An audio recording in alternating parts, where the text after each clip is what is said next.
الحمد لله نحمده ونستعينه ونستغفره ونؤمن به ونتوكل عليه ونعوذ بالله من شرور أنفسنا ومن سيئات أعمالنا من يهده الله فلا مضل له ومن يضلله فلا هادي له وأشهد أن لا إله إلا الله وحده لا شريك له وأشهد أن سيدنا وسندنا ونبينا ومولانا محمدا عبده ورسوله صلى الله تعالى عليه وعلى آله وأصحابه وبارك وسلم تسليما كثيرا أما بعد فأعوذ بالله من الشيطان الرجيم بسم الله الرحمن الرحيم إنا أنزلناه في ليلة القدر وما أدراك ما ليلة القدر ليلة القدر خير من 1000 شهر تنزل الملائكة والروح فيها بإذن ربهم من كل أمر سلام هي حتى مطلع الفجر آمنت بالله صدق الله مولانا العظيم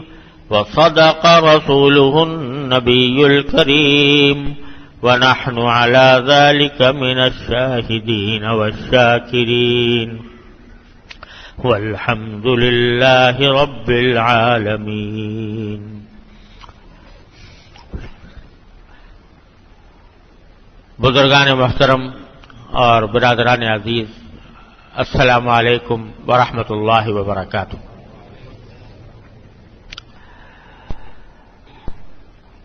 اللہ جل جلالہ کا جتنا شکر ادا کیا جائے کم ہے کہ اس وقت اللہ تبارک و تعالی نے اپنے فضل و کرم سے ہمارے لیے بہت سی سعادتیں اس لمحے میں، اس رات میں جمع فرما دی ہے. ایک حدیث میں حضور نبی کریم سرور دو عالم صلی اللہ علیہ وسلم کا ارشاد ہے کہ کبھی کبھی اللہ تبارک و تعالی کی رحمتوں کی ہوائیں چلتی ہیں اپنے بندوں کے اوپر، تو ایسا لگتا ہے کہ آج کی یہ رات جس میں اللہ تبارک و تعالی نے تراویح میں قرآن کریم کو مکمل کرنے کی توفیق عطا فرمائی، یہ رات بھی اللہ تبارک و تعالی کی رحمتوں کی ہواؤں کی رات ہے. اول تو رمضان کی مبارک گھڑیاں ہیں جس کا ایک ایک لمحہ بڑا ہی قیمتی اور اللہ تبارک و تعالی کی رحمتوں کا لمحہ ہوتا ہے. پھر اس رمضان میں بھی آخری عشرہ ہے جو سارے رمضان کا نچوڑ اور اس کا عطر ہوتا ہے، اور پھر اس آخری عشرے میں بھی رات کا وقت ہے، اور عشرہ اخیرہ کی راتیں خاص طور پر اللہ تبارک و تعالی کی رحمتوں کا خاص وقت ہوتی ہیں. پھر ان راتوں میں بھی طاق رات ہے جس میں شب قدر ہونے کا احتمال ہوا کرتا ہے، اور پھر ان طاق راتوں میں بھی 27ویں شب ہے۔ یوں تو عشر اخیرہ کی ہر طاق رات میں شب قدر ہونے کا احتمال ہوتا ہے، اور زیادہ تر علماء کرام کا رجحان اس طرف ہے کہ شب قدر ہر سال ایک تاریخ میں نہیں ہوتی، بلکہ کبھی کسی سال کسی رات میں ہو جاتی ہے، کسی سال کسی رات میں ہو جاتی ہے، کبھی 21ویں رات میں، کبھی 23ویں میں، کبھی 25ویں میں، کبھی 27ویں میں۔ لیکن ان تمام راتوں میں بھی 27ویں رات کو شب قدر ہونے کا احتمال اور تمام راتوں سے زیادہ ہوتا ہے، جس کی وجہ یہ ہے کہ بہت سے صحابہ کرام رضی اللہ تعالی عنہ نے متعین طور پر 27ویں شب کو شب قدر قرار دیا، اور ایک صحابی ہیں حضرت ابی بن کعب رضی اللہ تعالیٰ عنہ، انہوں نے قسم کھا کر کہا کہ میں قسم کھا کر کہہ سکتا ہوں کہ 27ویں شب قدر ہوتی ہے۔ تو الحمدللہ اس رات کی میں آج ہم آپ بیٹھے ہوئے ہیں، اور پھر یہ کہ اللہ تبارک و تعالیٰ نے تراویح پڑھنے کی توفیق عطا فرمائی۔ یہ وہ عمل ہے جس کے بارے میں نبی کریم صلی اللہ علیہ وسلم نے فرمایا کہ من قام رمضان ایمانا واحتسابا غفر له ما تقدم من ذنبه،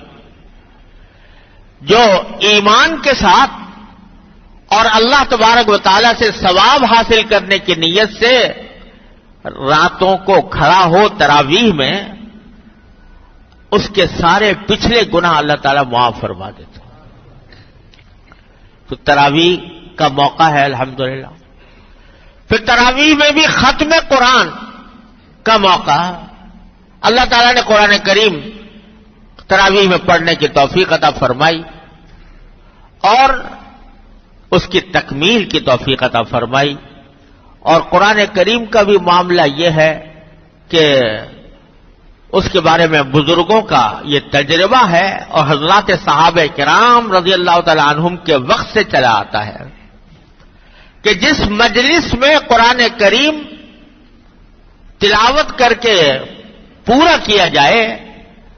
اس مجلس میں کی ہوئی دعا اللہ تبارک و تعالی قبول فرماتے ہیں۔ تو قبولیت دعا کے اتنے سارے اسباب اللہ تبارک و تعالی نے اس وقت جمع فرمائے ہوئے ہیں، اس لیے میں نے عرض کیا کہ یہ وقت ایسا لگتا ہے کہ نبی کریم سرور دو عالم صلی اللہ علیہ وسلم کے اس ارشاد کا مصداق ہے جس میں آپ نے یہ فرمایا کہ رحمتوں کی اللہ تعالی ہوائیں چلاتے ہیں اپنے بندوں کے اوپر۔ اس لیے اس رات کا ایک ایک لمحہ بڑا قیمتی ہے، اور اس کو سوچ سمجھ کر خرچ کرنا چاہیے۔ اسی لیے میرے والد ماجد حضرت مولانا مفتی محمد شفیع صاحب مفتی اعظم پاکستان رحمہ اللہ تعالی، وہ فرمایا کرتے تھے کہ یہ راتیں جو ہیں یہ لمبی چوڑی تقریروں اور جلسوں کی راتیں نہیں ہیں، یہ تو اس کام کے لیے ہیں کہ بندہ گوشہ تنہائی میں اپنے پروردگار کے ساتھ رابطہ قائم کرے، اس طرح رابطہ قائم کرے کہ وہ ہو اور اس کا اللہ ہو، اس کے سامنے عرض معروض کرے، دعائیں کرے، عبادتیں کرے، نماز پڑھے، قرآن کی تلاوت کرے، ذکر کرے، تسبیح کرے۔ اس رات کو زیادہ لمبی چوڑی تقریروں میں خرچ نہیں کرنا چاہیے۔ اس لیے اس وقت بھی مجھے کوئی طویل تقریر کرنے کا ارادہ نہیں ہے، لیکن اس رات کی خصوصیت کو مد نظر رکھتے ہوئے چند مختصر گزارشات پیش کرنا چاہتا ہوں۔ اللہ تبارک و تعالی اپنے فضل و کرم سے ان سب پر ہمیں عمل کی توفیق عطا فرمائے۔ اس کے بعد انشاءاللہ مل کر اللہ تعالیٰ سے دعا کریں گے۔ اللہ تعالیٰ کی رحمت سے امید ہے کہ وہ ہمارے حال پر رحم فرما کر ہماری دعائیں قبول فرمائیں۔ پہلی بات یہ کہ یہ رمضان کی جو دولت اللہ تعالیٰ نے ہمیں آپ کو عطا فرمائی ہے، اس سے اپنی آئندہ زندگی میں کچھ سبق لینے کی ضرورت ہے۔ دیکھو، اس وقت پورے ملک کے اوپر طرح طرح کی آفات مسلط ہیں۔ کون ملک کا باشندہ ہے جو ان آفات کی وجہ سے، ان مصائب کی وجہ سے، ان پریشانیوں کی وجہ سے اس کا غم سے برا حال نہ ہو؟ ہمارے کتنے بھائی ہیں جو اس وقت چھت کے سائے سے محروم ہیں، کتنے ہیں جن کو خوراک میسر نہیں ہے، اور یہ بھی ایک کرشمہ ہے کہ سیلاب اور پانی کی وجہ سے یہ مصیبتیں آئی ہیں، اور سیلاب جس میں پانی کی کثرت نے لوگوں کو پریشان کیا، اس سیلاب کے نتیجے میں لوگ پانی پینے کو ترس رہے ہیں۔ وہ پانی جس نے تباہی مچا دی، سارے میں پھیل گیا، لیکن پتہ نہیں کتنے علاقے ایسے ہیں جہاں پینے کا پانی میسر نہیں۔ اس لیے یہ جو حالات جن سے ہم گزر رہے ہیں، کوئی کہنے والا کچھ بھی کہے، لیکن قرآن کریم کا ارشاد یہ ہے کہ ما اصابکم من مصیبت فبما کسبت ایدیکم ویعفو عن کثیر۔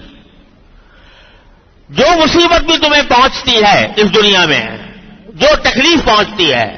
وہ سب تمہارے ہاتھوں کے کرتوت کی وجہ سے ہوتی ہے۔ وَيَعْفُو عَنْ كَثِيرٍ، اور بہت سی تمہاری باتوں کو تو اللہ تعالیٰ معافی کر دیتے ہیں۔ یہ اللہ تعالیٰ کا ارشاد ہے قرآن کریم کے اندر، جو کبھی غلط نہیں ہو سکتا۔ لہذا اس تمام حالات کے اندر رہتے ہوئے تھوڑا سا اس بات کا عزم کرنا چاہیے کہ اللہ تبارک و تعالیٰ نے اپنے فضل و کرم سے ابھی تک ہم کراچی والوں کو محفوظ رکھا ہے، اس بلا سے محفوظ رکھا ہے جس میں لاکھوں انسان جس میں گرفتار ہے، ہمارے بہن بھائی، اس سے اللہ تعالیٰ نے ہمیں محفوظ رکھا ہے۔ تو ذرا آج کے اس رمضان کے نتیجے میں کم از کم اتنا ہو کہ ہمارا اللہ تبارک و تعالیٰ کی طرف رجوع کرنا، اللہ تعالیٰ کے ساتھ ہمارا تعلق قائم کرنا، یہ پہلے کے مقابلے میں کچھ مضبوط ہونا چاہیے۔ دیکھیے، آج قرآن کریم کی تلاوت اللہ تعالیٰ نے تراویح میں کروائی اور الحمدللہ قرآن کریم ختم ہوا، لیکن آپ نے دیکھا ہوگا کہ تلاوت 19ویں رکعت پر قرآن کریم پورا ہو گیا تھا۔ سورۃ الناس 19ویں رکعت میں پوری گئی تھی۔ 20ویں رکعت میں پھر سورہ فاتحہ اور سورہ بقرہ کی ابتدائی 3 آیتیں الف لام میم سے پھر شروع ہو گئی۔ یہ جو طریقہ ہے آپ نے دیکھا ہوگا، جہاں بھی قرآن کریم ختم ہوتا ہے تو وہاں پر یہی طریقہ چلا آتا ہے، امت کا متوارث طریقہ چلا آتا ہے شروع سے۔ یہ کیوں؟ اس لیے کہ نبی کریم سرور دو عالم صلی اللہ علیہ وسلم کے ایک حدیث میں یہ مضمون آیا ہے کہ آپ نے قرآن کریم کی تلاوت کرنے والوں کو یہ ادب سکھایا کہ اس طرح پڑھو حالن مرتحلن، ایسے پڑھو جیسے ایک شخص سفر سے آیا اور آ کر گھوڑے سے اترا اور پھر فوراً دوسرے گھوڑے کے اوپر، دوسرے سفر کے لیے گھوڑے پر سوار ہو گیا۔ اس طرح قرآن پورا کرو، اس لیے کہ قرآن ختم کرنے کی چیز نہیں، قرآن وہ چیز ہے جس میں زندگیاں ختم کی جائیں، قرآن ختم کرنے کی چیز نہیں ہوتی۔